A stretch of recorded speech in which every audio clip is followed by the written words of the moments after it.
Welcome to easy learning 700। ये ECO 401 economics की short lecture series का 19th लेक्चर है और इसका टाइटल है मार्केट स्ट्रक्चर्स कंटिन्यूड। इस लेक्चर के अंदर मार्केट स्ट्रक्चर के ही बारे में बात होगी। मार्केट स्ट्रक्चर के अंदर परफेक्ट कंपटीशन चल रहा था। परफेक्ट कंपटीशन के अंदर जो प्रॉफिट मैक्सिमाइज किया जाता है लॉन्ग रन के अंदर। अब लॉन्ग रन पहले भी कई बार आ चुका है कि लॉन्ग रन का मतलब क्या है। लॉन्ग पीरियड ऑफ टाइम होता है जिसके अंदर तमाम फैक्टर्स ऑफ प्रोडक्शन जो है वो वेरिएबल होते हैं। और जब हम बात करते हैं मार्केट स्ट्रक्चर की और परफेक्ट कंपटीशन की, तो इसके अंदर क्या होता है कि लॉन्ग रन के अंदर फर्म जो है वो एंटर भी हो सकती है और लीव भी कर सकती है इंडस्ट्री को, यानी इंडस्ट्री के अंदर दाखिल भी हो सकती है और इंडस्ट्री से बाहर भी जा सकती हैं। तो ऐसी सिचुएशन में होता क्या है कि अगर फर्म्स जो है वो सुपर नॉर्मल प्रॉफिट अर्न कर रही हो, यानी कि नॉर्मल प्रॉफिट से भी ज़्यादा प्रॉफिट फर्म्स अगर अर्न कर रही हो शॉर्ट रन के अंदर, तो लॉन्ग रन के अंदर क्या होता है कि फिर और फर्म्स आ जाती हैं इंडस्ट्री के अंदर जब वो देखती हैं कि फर्म्स जो है वो सुपर नॉर्मल प्रॉफिट अर्न कर रही हैं। और उनके आने की वजह से क्या होता है कि जो प्राइस है वो गिर जाता है, क्योंकि फर्म्स ज़्यादा आ जाती हैं तो उससे प्राइस जो है वो गिर जाता है और फर्म्स जो है वो सिर्फ नॉर्मल प्रॉफिट अर्न कर सकती हैं। तो परफेक्ट कंपटीशन के अंदर होता क्या है कि फर्म सिर्फ नॉर्मल प्रॉफिट अर्न कर सकती हैं लॉन्ग रन के अंदर। एक तो ये चीज़ हुई कि अगर super normal profit firm earn करेंगी तो ऐसे सिचुएशन के अंदर दूसरी फर्म एंटर हो जाएगी और प्राइस गिर जाएगी और फर्म जो है वो सिर्फ नॉर्मल प्रॉफिट अर्न कर सकेगी। दूसरी चीज़ ये होती है कि अगर फर्म्स जो है वो लॉस में जा रही हैं तो ऐसे सिचुएशन के अंदर फर्म्स जो है वो इंडस्ट्री को छोड़ देंगी और सप्लाई जो है वो गिर जाएगी। जब सप्लाई गिर जाएगी तो फिर प्राइस बढ़ जाएगी इंडस्ट्री के अंदर और ऐसी सिचुएशन में दोबारा नॉर्मल प्रॉफिटेबिलिटी रिस्टोर्ड हो जाएगी, तो फर्म जो है नॉर्मल प्रॉफिट अर्न कर सकेगी। यानी दोनों ही सिचुएशन के अंदर फर्म जो है वो लॉन्ग रन के अंदर नॉर्मल प्रॉफिट ही अर्न करेगी परफेक्ट कंपटीशन के अंदर। उसके बाद है allocative and the productive efficiency.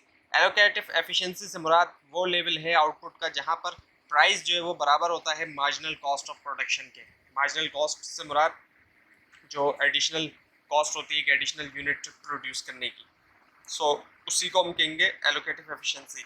और प्रोडक्टिव एफिशिएंसी का मतलब ये है कि फर्म आउटपुट प्रोड्यूस करती है मिनिमम एवरेज कॉस्ट के ऊपर।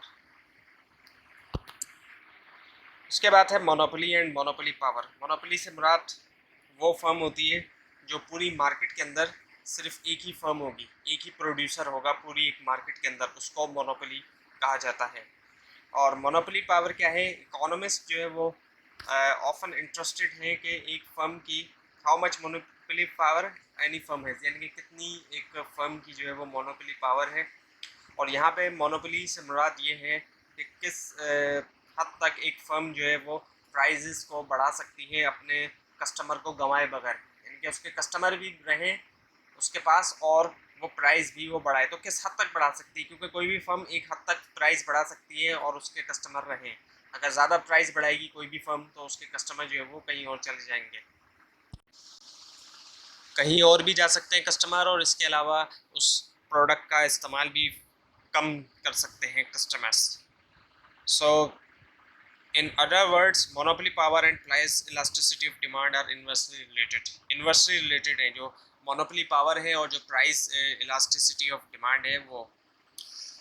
Firm whose customers are more, जिस फर्म के कस्टमर्स ज़्यादा होते हैं उसी की मोनोपोली पावर जो है वो ज़्यादा होती है।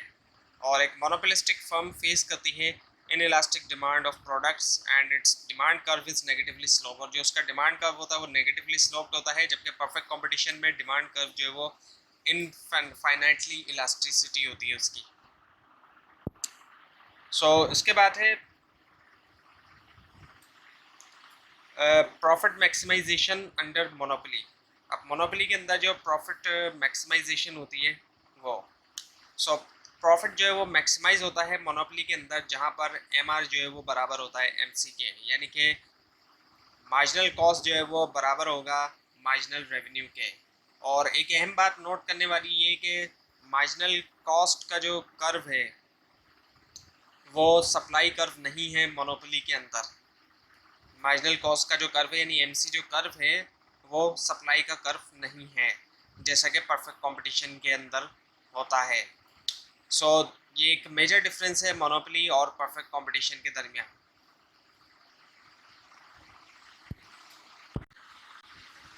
और परफेक्ट कंपटीशन में क्या है कि डिमांड कर्व जो है फर्म का वो हॉरिजॉन्टल था और वो डाउनवर्ड स्लोपिंग नहीं था जैसे कि इंडस्ट्री का डिमांड कर्व होता है।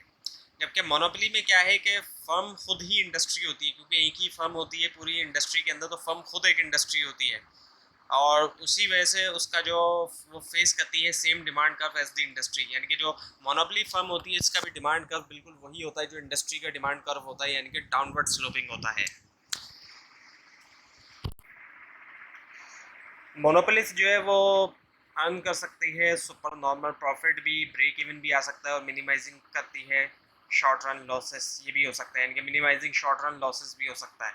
और इसका जो प्राइस होता है वो ग्रेटर देन एमआर होता है, यानी कि मार्जिनल रेवेन्यू से इक्विलिब्रियम के अंदर, यानी कि प्राइस ज़्यादा होगा एमआर से इक्विलिब्रियम के अंदर।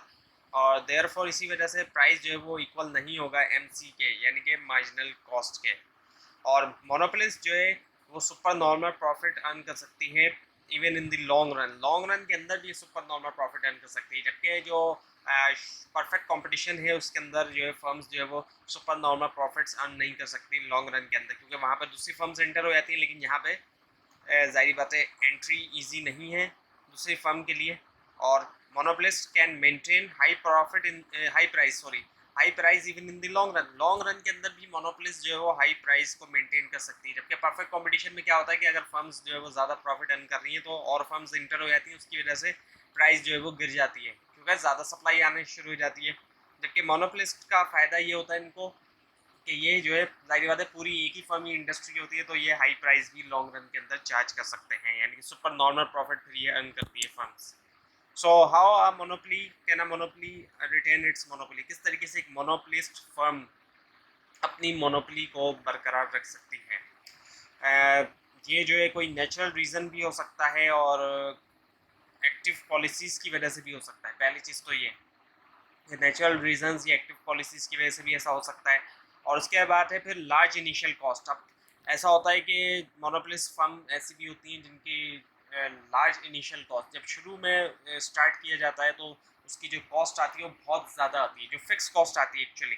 फॉर एग्जांपल कोई रिफाइनरी लगा रहा है या एयरलाइन की इंडस्ट्री, एयरलाइन की फर्म अगर कोई शुरू करना चाहता है तो उसके अंदर बहुत कॉस्ट आती है। कोई नॉर्मल बिजनेस पर्सन कभी नहीं सोचेगा कि इतनी बड़ी फिक्स्ड इन्वेस्टमेंट वो करे, क्योंकि जाहिर बात है काफ़ी रिस्क भी होता है और हर किसी के पास इतना अमाउंट नहीं होता कि इतनी बड़ी फिक्स्ड इन्वेस्टमेंट करे, रिफाइनरी कोई अगर लगाए या एयरलाइन कोई स्टार्ट करे। तो इस तरह की जो फर्म्स होती हैं ये भी मोनोपोली बनने का सबक बनता है इसका, कि लार्जर इनिशियल कॉस्ट की वजह से। और नेचुरल मोनोपोली एक्सपीरियंस करती है economies of scale as its operations bigger and bigger, जैसे जैसे उसका ऑपरेशन जो है वो बड़े से बड़ा होता जाता है। और therefore it is cost effective, वो कॉस्ट इफेक्टिव होती है for only one firm producing for the entire economy rather than two और मोर फर्म्स। और इसके अलावा प्रोडक्ट डिफ्रेंसिएशन या ब्रांड लॉयल्टी भी होती है, इनके प्रोडक्ट के अंदर कोई ऐसी चीज़ है जो बिल्कुल ही अलग है बाकी प्रोडक्ट से। जैसे एप्पल की प्रोडक्ट है आईफोन, तो जाहिर होता है बाकी जो फ़ोन्स है उससे अलग उसमें चीज़ें हैं, उसका ऑपरेटिंग सिस्टम और दूसरी चीज़ें। या फिर ब्रांड लॉयल्टी भी बन जाती है कि कस्टमर जो है वो किसी एक ब्रांड को पसंद करता है तो उसके अलावा कोई दूसरी ब्रांड यूज़ करना नहीं चाहता, तो उससे भी जो है ज़ाहिर बात है एक मोनोपोली बन जाती है उसकी। और एक्टिव प्राइसिंग स्ट्रेटजीज़ भी होती हैं। अब स्ट्रेटजीज़ का इस्तेमाल करती हैं फर्म्स। स्ट्रेटजीज से मुराद लॉन्ग रन प्लान भी होता है और ऐसे प्लान होते हैं जो चेंजिंग इन्वायरमेंट के हिसाब से किए जाते हैं। और threat of take over by the monopolist sometime prevents other firms from entering, और एक थ्रेट भी होता है दूसरी जो फर्म इंटर हो रही होती है उनको टेक ओवर होने का थ्रेट भी होता है मोनोपोलिस्ट से, उससे भी वो जो है फर्म जो है वो रुक जाती है इंटर होने से।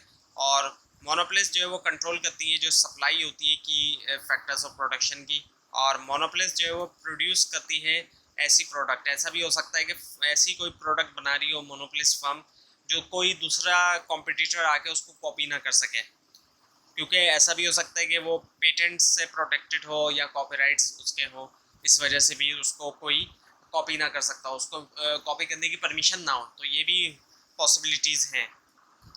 तो ये था आज का लेसन। आपको अगर इस लेसन के बारे में कोई क्वेश्चन है तो नीचे कमेंट कीजिए, और इस पूरी सीरीज़ को देखने के लिए इस चैनल को सब्सक्राइब कीजिए। और अगर आप ये स्लाइड हासिल करना चाहते हैं तो नीचे डिस्क्रिप्शन बॉक्स में दिए गए लिंक से हासिल कर सकते हैं, लेकिन अगर आपको लिंक ना मिले तो उसके लिए आप नीचे कमेंट कीजिए। Thanks for watching this video.